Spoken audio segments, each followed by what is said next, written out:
Hello students. तो आज हम लोग अभी पढ़ने वाले हैं चैप्टर नंबर 12.1। ये एनसीईआरटी मैथ का सॉल्यूशन चल रहा है यहाँ पे। तो जो भी स्टूडेंट नए हैं तो पहले यदि आप देखते हैं वीडियो मेरा तो आपको पता होगा कि यहाँ पे क्या चीज़ का तैयारी चलता है।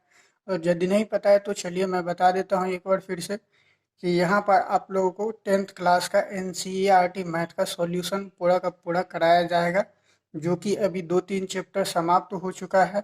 यहाँ पे trigonometry, height and distance, coordinate geometry, ये 3 चीज़ चैप्टर कंप्लीट हो चुका है। और अभी हम लोग वृत्त से संबंधित क्षेत्रफल हम लोग देखते हैं। तो यहाँ पे दो तरह का वृत्त होता है। एक इसमें एनसीईआरटी में है कि वृत्त एक ये जो ज्योमेट्री में आता है, और अभी जो हम लोग पढ़ रहे हैं वृत्त से संबंधित क्षेत्रफल, ये हमारा ये क्षेत्रफल और इसके बारे में जो है सो जानकारी रहता है, और इसी के बारे में हम लोग को क्वेश्चन सॉल्व करना रहता है। ये आता है हम लोग को मेंसुरेशन के अंतर्गत, यानी कि क्षेत्रमिति के अंतर्गत।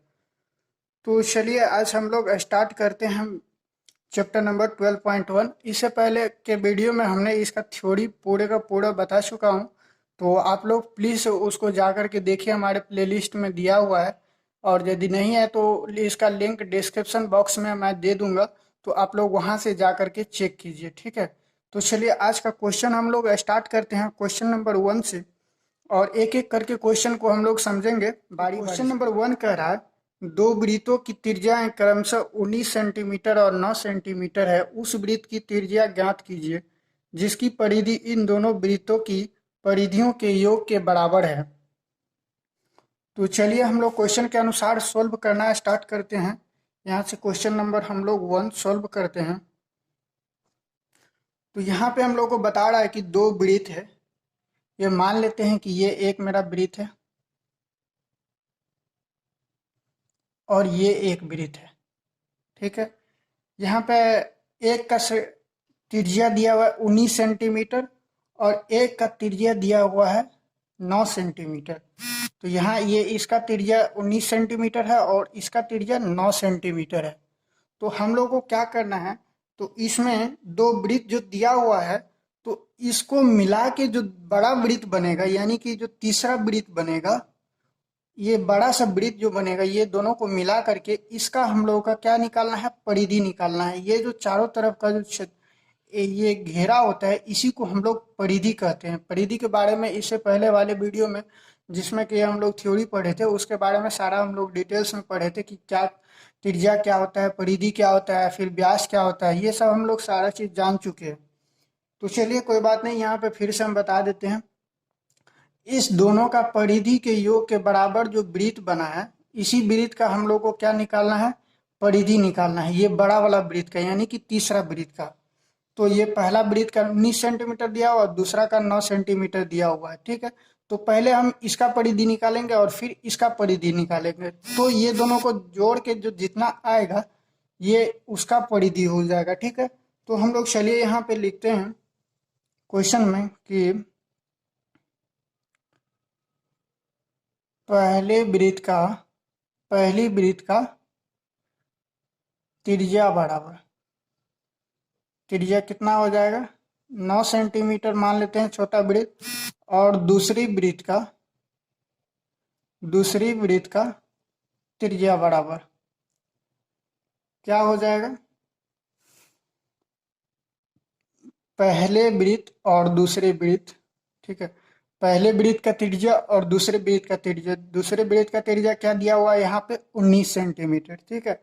और यदि हम लोग तीसरा वृत्त निकालते हैं तो तीसरे को क्या मान लेते हैं, इसका वृत्त का तो हमको पता नहीं है अभी, इसी का हम लोग को ज्ञात करना है। तो इसका क्या मान लेते हैं हम लोग, त्रिज्या मान लेते हैं आर, ठीक है। इसका त्रिज्या क्या मान लेते हैं, आर। तो यदि हम लोग इसका त्रिज्या आर मान लिए तो यहाँ पर लिख देंगे हम कि माना कि तीसरे वृत्त का त्रिज्या बराबर आर, ठीक है। तो तीसरे वृत्त का त्रिज्या यदि आर हो जाता है, तो अब हम लोग प्रश्न के अनुसार, यानी कि यहाँ से लिखते हैं प्रश्नानुसार ये दोनों वृत्त का जोड़ेंगे तब जाके हम लोग का ये बड़ा वाला वृत्त का परिधि निकलेगा। तो दोनों वृत्त का जो यदि हम परिधि निकालते हैं तो पहला वृत्त का परिधि यानी कि हम लोग को तीसरे वृत्त का परिधि निकालने के लिए तीसरे वृत्त का परिधि बराबर ये किसके बराबर हो जाएगा, ये दोनों जोड़ के बराबर, इस दोनों के वृत्त के परिधि के जोड़ के बराबर हो जाएगा। तो ये दोनों का पहले वृत्त की परिधि प्लस दूसरे वृत्त की, ठीक है, यहाँ पे शॉर्टकट में लिख देते सेकंड की परिधि। तो अब हम लोग यहाँ पे क्या हो जाएगा, तीसरे वृत्त का परिधि क्या हो जाएगा 2πr। इसका वृत्त का फॉर्मूला होता है वृत्त का परिधि बराबर 2πr। तो ये हो जाएगा 2π और r, इसका तीसरा वृत्त का हम लोग का कितना है, इसका त्रिज्या बड़ा r मान लिए हैं इसको, ठीक है। तो ये हो जाएगा 2πr और फिर पहले वृत्त की परिधि और प्लस दूसरे वृत्त की परिधि। तो पहले वृत्त की परिधि बराबर हो जाएगा क्या 2 गुने 2π और कितना है r है 2πr, यानी कि पहले वृत्त की परिधि कितना है मेरे पास, ये पहला हो गया, ये दूसरा हो गया और ये तीसरा हो गया वृत्त, ठीक है। तो पहले वृत्त की त्रिज्या कितना है यहाँ पे 9 सेंटीमीटर है। तो 2 गुने पाई गुने कितना 9 सेंटीमीटर, यानी कि ये हो जाएगा 9 दूना 18 पाई। फिर प्लस में अब सेकंड वृत्त की परिधि, यानी कि सेकंड वृत्त की परिधि कितना है, सेकंड वृत्त की परिधि हो जाएगा 2πr, ठीक है। तो 2πr यहाँ पे हो जाएगा 2 फिर पाई और गुने में कितना इसका त्रिज्या यानी कि r। तो r कितना दिया हुआ है यहाँ पे 19 सेंटीमीटर, ठीक है। तो ये क्या होगा यहाँ से 2πr बराबर ये 9 दूना 18 पाई प्लस ये हो गया 19 दूना 38 पाई। तो अब यहाँ पे देखते हैं कि ये टोटल कितना हो गया 2πr। यहाँ से यदि हम लोग कॉमन लेते हैं पाई तो ये क्या हो जाएगा 2πr बराबर, यदि कॉमन लेते हैं पाई नहीं सीधा सीधी हम लोग जोड़ देते हैं तो कितना हो गया 8 8 16, यहाँ से एक ये हो गया 5, यानी कि 56 पाई हो गया, ठीक है। अब देखिए दोनों साइड पाई है, यदि आपको पता होगा दोनों साइड रहता है सेम टू सेम रहते तो वो कट जाता है। और यदि इस तरह से नहीं मालूम है तो चलिए इसको समझाते हैं कि यदि इस साइड ये गुना में पाई है और इसको इस साइड ले जाएंगे तो ये बटा में हो जाएगा, नीचे पाई हो जाएगा, तो ये पाई और पाई कैंसिल हो जाएगा, ठीक है। तो यही हम लोग इसीलिए यहीं पे कैंसिल कर देते हैं। तो ये कितना हो गया 2r बराबर 56। तो यहाँ से r बराबर मेरा कितना निकल गया, ये 2 गुना में है तो इसको इस साइड ले जाएंगे तो 56/2 यानी कि 28 हो जाएगा। तो ये मेरा क्या आ गया 28 सेंटीमीटर। मेरा आंसर यहाँ पे निकल चुका है हम लोग का। तो आप लोगों को यहीं पे बता रहा था कि क्वेश्चन ये दो वृत्त दिया हुआ है अलग अलग, एक 9 सेंटीमीटर एक 19 सेंटीमीटर, और उससे जो बड़ा वृत्त बनेगा जिसका परिधि इस दोनों जोड़ के बराबर होगा तो उसका त्रिज्या क्या होगा। तो जो त्रिज्या पूछ रहा था वो हम लोग का त्रिज्या निकल गया है 28 सेंटीमीटर। अब हम लोग क्वेश्चन नंबर सेकंड पे चलते हैं। क्वेश्चन नंबर सेकंड क्या कह रहा है,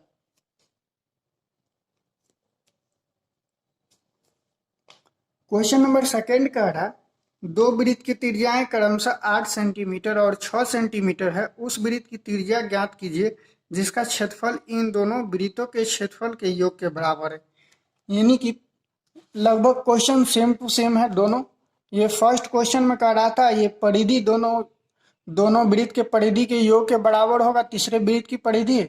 और दूसरा क्वेश्चन में कह रहा है कि दोनों का जो त्रिज्या दिया हुआ रहेगा और इसका जो क्षेत्रफल होगा दोनों क्षेत्रफल का योग के बराबर इसका क्षेत्रफल होगा। तो हम लोग को तीसरा का क्या निकालना है, उसका भी त्रिज्या ही ज्ञात करना है, ठीक है। तो हम लोग क्वेश्चन नंबर 2 पे चलते हैं। तो अब यहाँ से देखते हैं कि क्वेश्चन नंबर 2 में क्या कह रहा था कि ये दो वृत्त है, ठीक है, एक बड़ा वृत्त है एक छोटा वृत्त है, यानी कि इसका त्रिज्या दिया हुआ है और इसका भी त्रिज्या दिया हुआ है। मान लेते हैं ये फर्स्ट वृत्त है और ये सेकंड वृत्त है, और यहाँ से जो इस दोनों को यदि जोड़ते हैं तो इसका इस दोनों के वृत्त के क्षेत्रफल के बराबर इस वृत्त का क्षेत्रफल है। किसका, इसका वृत्त का क्षेत्रफल है, सही से फिगर नहीं बन पा रहा है, उसके लिए आप लोग टेंशन नहीं लीजिए। तो इसका क्षेत्रफल जो है सो इस दोनों वृत्त के क्षेत्रफल के बराबर होगा। तो हम लोग को इसका त्रिज्या ज्ञात करना है, ठीक है। हम लोग इस त्रिज्या को r मान लेते हैं, और एक ये 6 सेंटीमीटर दिया हुआ है इसका त्रिज्या, और यहाँ पे इसका 8 सेंटीमीटर त्रिज्या दिया हुआ है।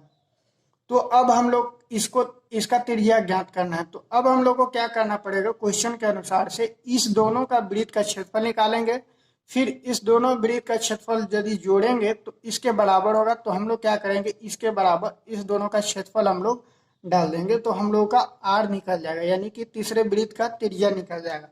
तो चलिए स्टार्ट करते हैं पहले क्वेश्चन की तरह ही। यहाँ से इसको सॉल्व करते हैं तो क्या हो जाएगा, पहले वृत्त की त्रिज्या बराबर क्या हो जाएगा, 6 सेंटीमीटर दिया हुआ है, और दूसरे वृत्त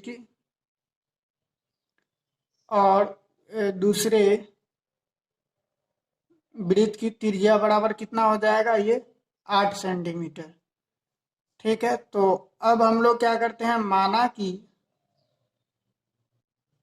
तीसरे वृत्त की त्रिज्या कितना हो जाएगा, ये हो जाएगा r। हम लोगों ने यहाँ पे इसका त्रिज्या मान लिया कि बड़ा r है, ठीक है। तो यदि हम लोग इसका त्रिज्या मान लिए, अब तो हम लोग क्या करेंगे, इसके क्षेत्रफल बराबर इतना का जोड़ देंगे, इन दोनों को क्षेत्रफल के जोड़ के बराबर हो जाएगा। तो अब हम लोग यहाँ से देखते हैं प्रश्न के अनुसार, यानी कि प्रश्नानुसार तीसरे वृत्त का क्षेत्रफल किसके बराबर हो जाएगा, ये इस दोनों के वृत्त के क्षेत्रफल के योग के बराबर। तो इसका क्षेत्रफल क्या हो जाएगा, वृत्त का क्षेत्रफल होता है पाई r स्क्वायर, ठीक है। वृत्त का क्षेत्रफल क्या होता है, पाई r स्क्वायर। ये हम लोग पिछले वीडियो में पढ़ चुके हैं, ठीक है। तो इसका हो गया पाई r स्क्वायर, ये पहला वृत्त का मान लेते हैं। फिर दूसरा वृत्त का क्या हो जाएगा, पाई r, ये दूसरा वृत्त और इसका त्रिज्या, ठीक है। तो ये तीसरे वृत्त का क्षेत्रफल क्या हो जाएगा, पाई r स्क्वायर, यानी कि इसको हम बड़ा R मान लिए हैं। और ये पहला वृत्त का क्षेत्रफल क्या हो जाएगा, पाई r स्क्वायर, यानी कि ये r1 कितना है, ये 6 है, तो 6 का स्क्वायर यानी कि 36 हो जाएगा, ठीक है। और प्लस में इसका पाई, और फिर दूसरे वृत्त का स्क्वायर, त्रिज्या का स्क्वायर। तो दूसरे वृत्त का त्रिज्या 8 है, और इसका स्क्वायर करते हैं तो कितना हो जाएगा, 8 का स्क्वायर हो जाएगा 64, यानी कि 64। तो अब हम लोग इसका यहाँ से देखते हैं, तो ये हो गया पाई r square plus 36 pi plus ये हो गया 64 पाई, यानी कि 36 पाई और 64 पाई बराबर हो गया आपका 100, यानी कि 100 पाई। ये हो गया 100 पाई। यहाँ से ये कितना है मेरा, पाई r स्क्वायर, ठीक है। अब देखिए यहाँ पे गौर लगा के, यहाँ पे भी पाई है और यहाँ पे भी पाई है, तो दोनों अपने आप में कैंसिल हो जाएगा। तो r स्क्वायर बराबर कितना बच गया, 100। यदि r स्क्वायर बराबर 100 बच गया, तो अब हम लोग क्या करते हैं, यहाँ से आपको पता होगा जब हम लोग स्क्वायर हटाते हैं तो ये अपोजिट साइड वाला में, यानी कि उसके बराबर में जो भी चीज होता है उसका वर्ग हो जाता है। और ये नहीं मालूम तो चलिए हम आपको बताते हैं, यदि इसका स्क्वायर हटाना होगा तो हमको क्या करना पड़ेगा, रूट करना पड़ेगा, ठीक है। दोनों साइड जो है सो हमको रूट करना पड़ेगा, तो इसका जो है सो खुद ब खुद हट जाएगा, तो इस पे रूट चढ़ जाएगा, यानी कि ये r बराबर कितना हो जाएगा, √100। तो r बराबर ये कितना हो गया, 100 का यदि हम लोग वर्गमूल करते हैं, यानी कि रूट करते हैं, तो ये आ जाता है हमारा 10 आ जाता है। तो यहाँ से हम लोग का इसका त्रिज्या कितना निकल गया, 10 निकल गया। क्वेश्चन नंबर 2 का हम लोग में जो है सो वृत्त का क्षेत्रफल दिया हुआ था, दो वृत्त का एक त्रिज्या दिया हुआ था 6 और एक का 8, और दोनों को जोड़ करके यदि निकालते हैं तो इसका जो क्षेत्रफल होता था उसी का हम लोग का त्रिज्या पूछ रहा था। तो जो त्रिज्या कितना निकला हम लोग को, 10 सेंटीमीटर इसका आंसर हो जाएगा। अब हम लोग क्वेश्चन नंबर 3 पे चलते हैं। क्वेश्चन नंबर 3 अब हम लोग नेक्स्ट वीडियो में देखेंगे। यहाँ पे चूँकि अभी जनरेटर वगैरह स्टार्ट हो चुका है तो वीडियो बनाने में प्रॉब्लम होगी, तो आप लोगों को नेक्स्ट वीडियो में क्वेश्चन आगे कंटिन्यू किया जाए।